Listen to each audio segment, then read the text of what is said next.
એટલે મેં એવું કીધું, એની મમ્મીએ ફોન કર્યો કે ભુવાજી, કીધું બોલો બોલ, કે અમે દવાની બોટલ લાવ્યા છીએ. કીધું કેમ?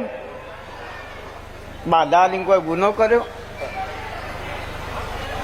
કે દીકરા ભણવા જઈ પણ માતાજી લુગડોનો વેચ નહીં, એટલે જોન લઈને દરબાર હી અમે કેવી જ ના જવાનું. એટલે રાતે અમે દવા આપીને આખું ઘર સુસાઇડ કરી લઈશું.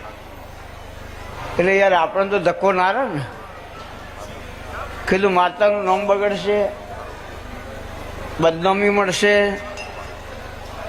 આશ્વાસન આલો.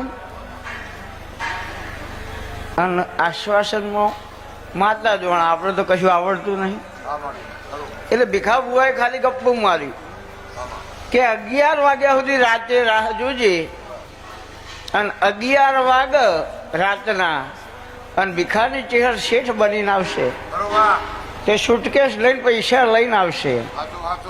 અને તારા દીકરોને દાગીના, કપડો અને વરરાજાના માટે ગાડી, આ બધી વ્યવસ્થા હું કરી દઈશ. અને સવારે જોન એવી નીકળશે કે તારા કુટુંબમાં, તારા પરિવારે કોઈએ વિવાહ નહીં કર્યા હોય, એવા ઠાઠથી વિવાહ ના કરાવું તો મારી આ ત્રીજી જાતનું નામ ઠઠારો હ. તો આ ઠઠારા મેં કરે એટલે નામ ઠઠારો રખાય.